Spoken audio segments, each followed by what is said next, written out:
Assalamualaikum warahmatullahi wabarakatuh. Waalaikumsalam warahmatullahi wabarakatuh. Apa kabar pemirsa? Baik. Ya, Alhamdulillah bertemu lagi bersama kita Bisikan Hati bersama saya Kang Atox dan Migo. ah Apa kabar pemirsa? oke. Asik ya. Sebelum kita mulai jangan kemana-mana. Kita lanjutkan setelah pesan-pesan berikut ini.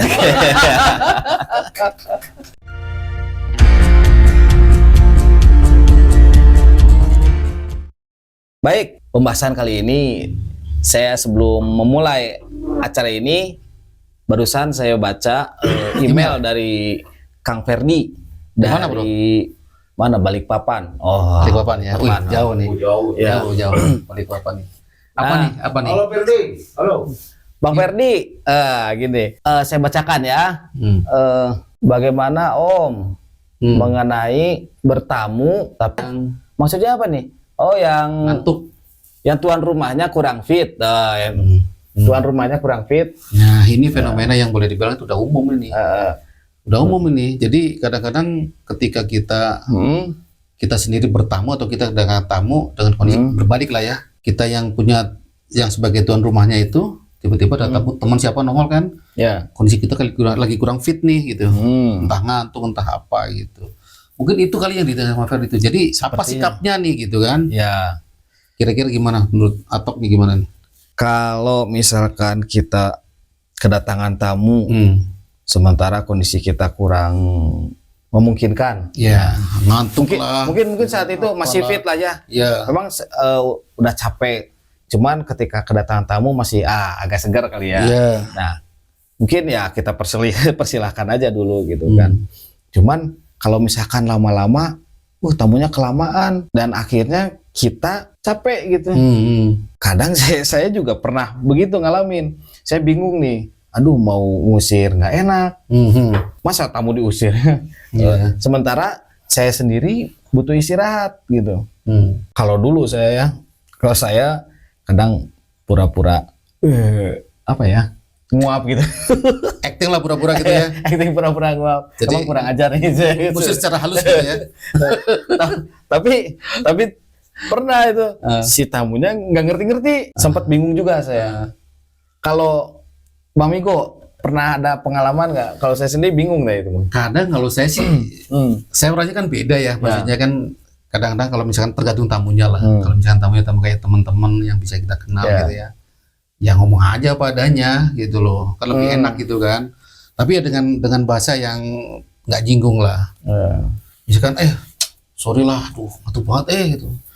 Tidur dia weh, misalkan ajak weh tidur lah, sini tidur bareng kan gitu kan. Udah tidur sini aja tidur nih. bareng atau Bukan tidur bareng maksudnya. Tidur lah di sini lah gitu kan, gak usah pulang gitu kan. Ya berarti dia kan gak enak hati lah. Oh ya udah pulang lah, saya pulang aja. Oh gitu. Ada salah satu contohnya kayak gitu. Terus kedua misalkan yang ngomong nih, Jadi maksudnya kasih kode dari kata-kata halus itu. iya, jadi tapi ini kalau temen ya, maksudnya kalau yang kenal nih. Nah, yang jadi masalah, yang jadi problem kan kalau tamu jauh gitu kan.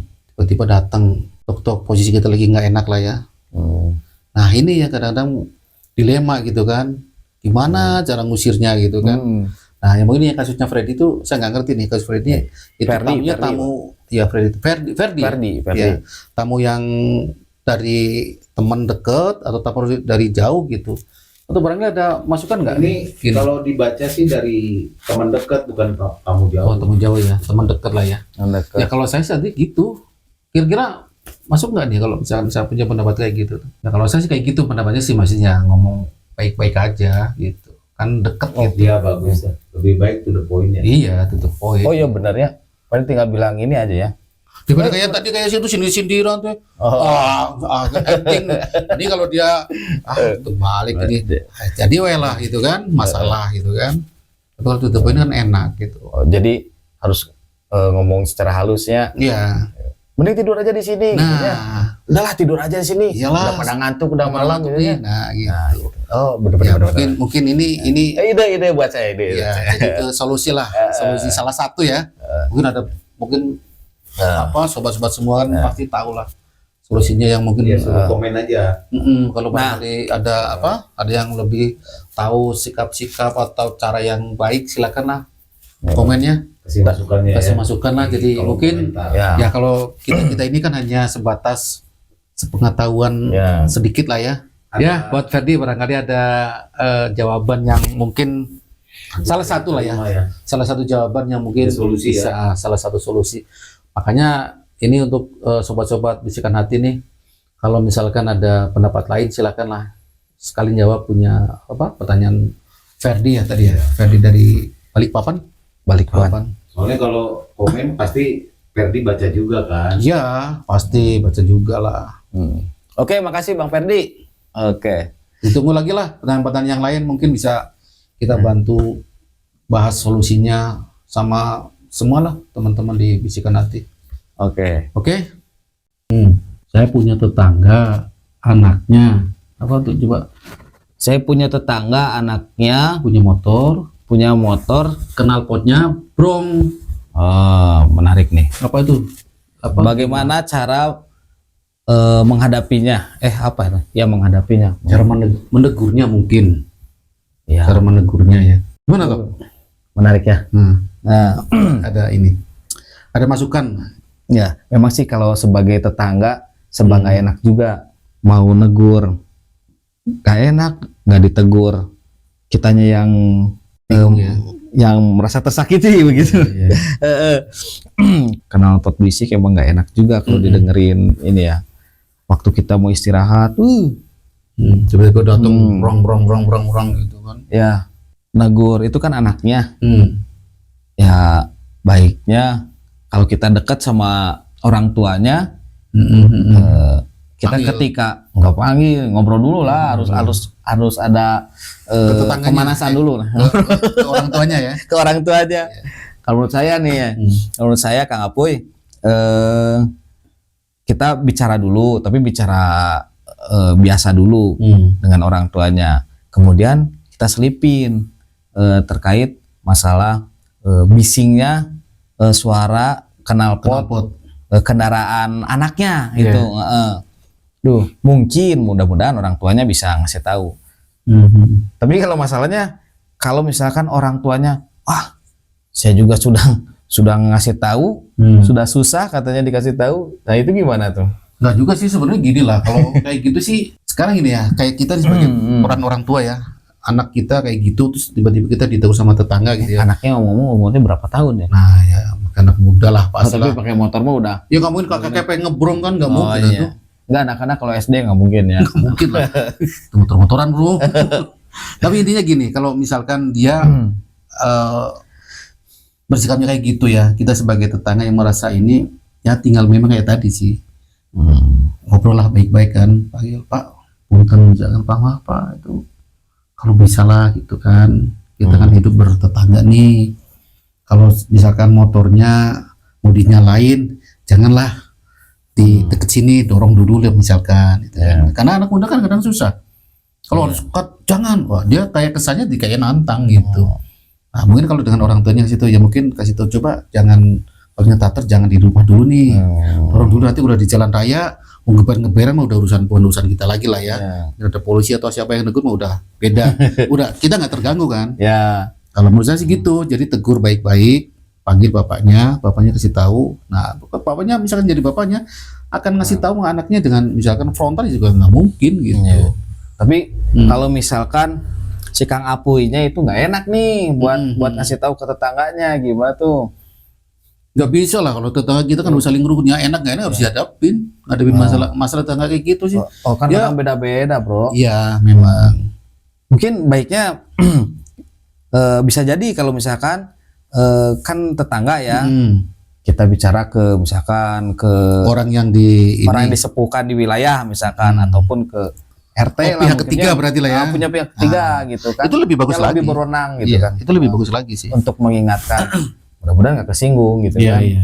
Misalkan ke ketua RT misalkan. Ya, lebih bagus begitu sih. Yang lebih itu akan lebih bijaksana, mungkin juga lebih mengena ya. Terus sebagai PRT juga jangan nyebut siapa yang ngadu gitu kan. Cuman bisa jadi ada himbauan dari RT misalkan ya untuk tidak menggunakan kendaraan dengan suara knalpot yang di dalam bising di misalkan. dalam komplek lah misalkan. Misalkan seperti Kalau itu. udah di jalan mau udah terserah gitu kan. Bisa juga sih. Jadi akan lebih bijaksana lagi memang kita melalui orang atau perangkat yang kita anggap di lingkungan ya. Apakah sesepuh, apakah RT gitu kan. Kita melibatkan mereka sih.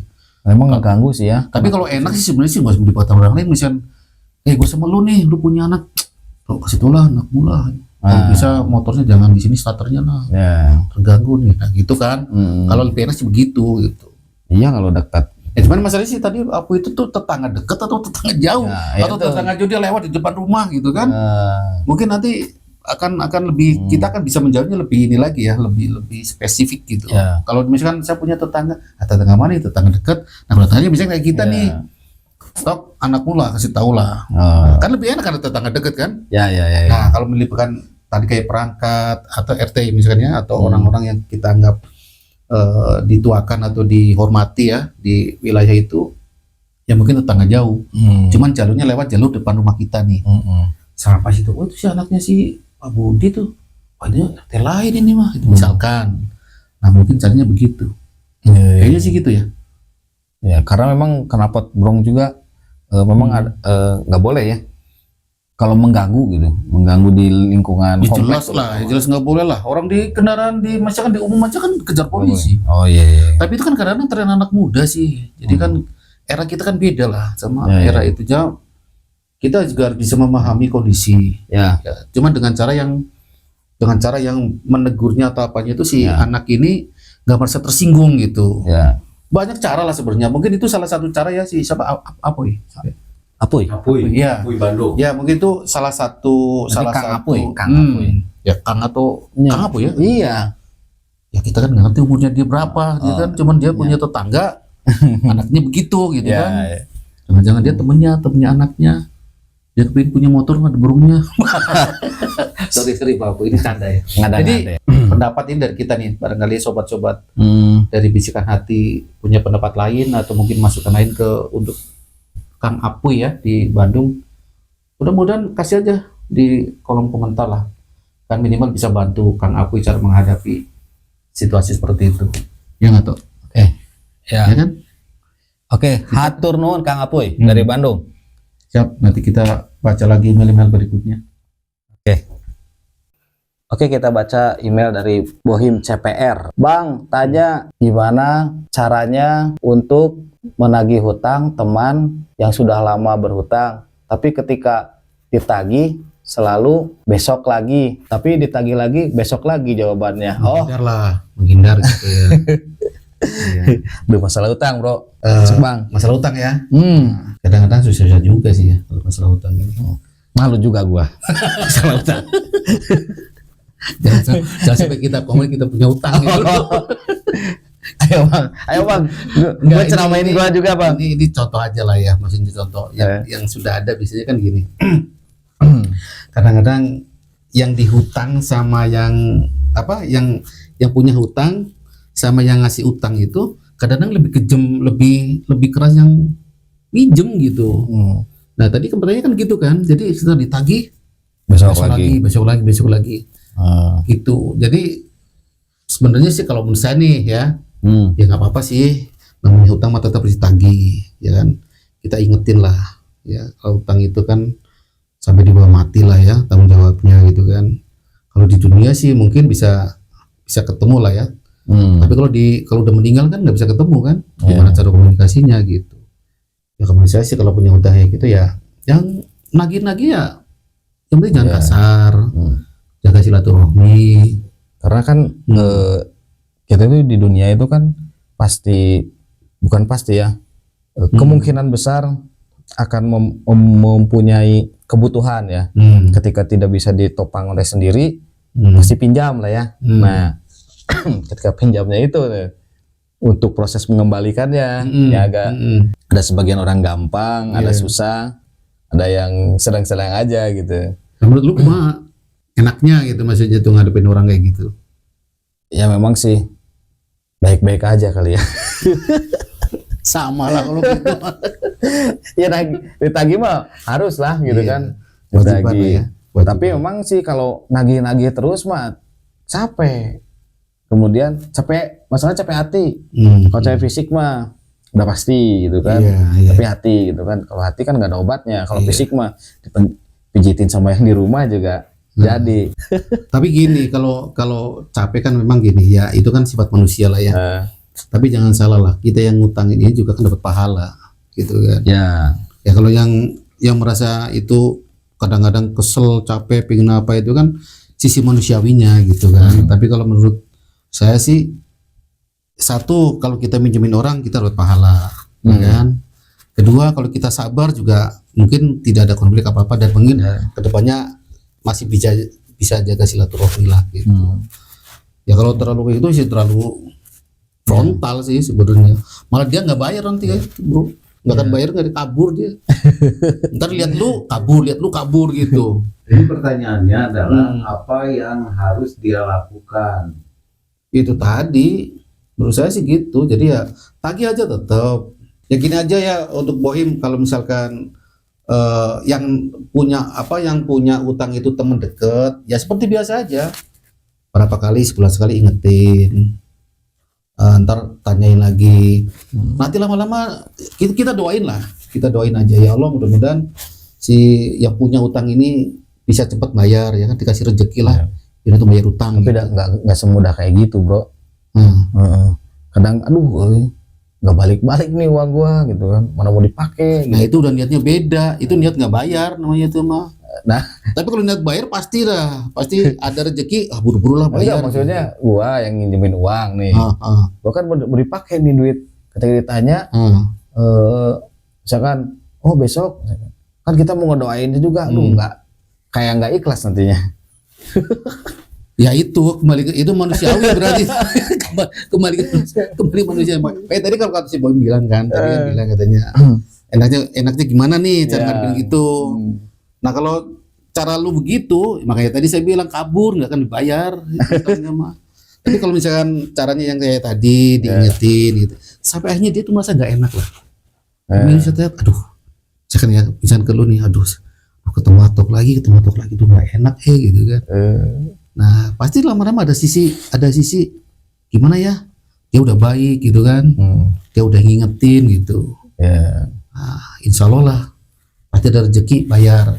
Jadi udah beda niatnya gitu. Memang kadang-kadang yang bikin kesel tuh gitu. Ya benar kayak gitu. Masukan buat Bohim apa nih? Ya itu yang buat Bohim, ya udah jalanin aja. Kalau itu teman deket ya. Kalau ngikutin dia mah negatif aja, ini bahaya, ini kabur nanti malahnya. Bohim jangan ngikutin dia. Ya gitu kalau menurut saya sih gitu. Sabar gitu. Ya satu sabar, kedua ingetin ya. Ketiga udah, jadi itu kan teman lah ya. Bikin dia nggak enak gitu, sampai dia merasa ketemu lagi misalkan, ketemu si Boim lagi nih gitu kan. Lama-lama kan pasti dia ada rasa nggak enak, cepet pengen balikin. Tapi kalau dengan cara dia nih kasar gini kabur gitu tuh. Berarti memang kalau konsekuensi meminjamkan kepada orang lain adalah kemungkinan bisa kemungkinan dibayar. Bisa kemungkinan juga nggak dibayar ataupun lama kabur. Dibayarnya ya. Nah itu resiko meminjamkan mungkin ya. Jadi sarannya harus sabar. Kalau masih berharap ya. Kalau tadi kan bilang nih, ada yang dia bisa diharapkan, ada yang ternyata dia nggak bisa diharapkan. Nah kalau yang nggak bisa diharapkan untuk Boim ya, misalkan ya, untuk nggak bisa diharapkan nih, jadi ikhlasin aja, nanti diganti sama Allah. Ikhlasin aja seberapapun itu loh. Berarti harus kuat juga imannya ya. Ya bukan masalah iman sih. Ya keyakinan kan iman. Ya, ikhlas lah. Yakin. Masalah hati. Hati itu mah masalah hati. Ikhlasin aja. Insya Allah nanti dikasih lah. Gitu kan. Om Bohim, jadi sarannya harus bersabar dan ingetin itu bentuk ikhtiar ya. Bentuk ikhtiar. Bentuk ikhtiarnya itu adalah mengingatkan. Lakukan baik lah, dilakukan dengan baik seperti biasa. Jangan dijauhin, jangan dimusuhin gitu kan. Itu nanti biasa aja sampai dia merasa nggak enak gitu. Jadi memang harus kekeluargaan juga ya. Iya. Juga. Kalau dia udah hese, ternyata dia kabur, ya udah lah ikhlas. Oke. Gitu sih ya, Boim ya. Menurut saya sih, Kalau barangkali Ya. sobat-sobat bisikan hati punya pendapat lain atau mungkin punya masukan gitu, silakan aja komen. Nanti Oke. pasti dibaca sama Boim kok. Makasih Bang Bohim.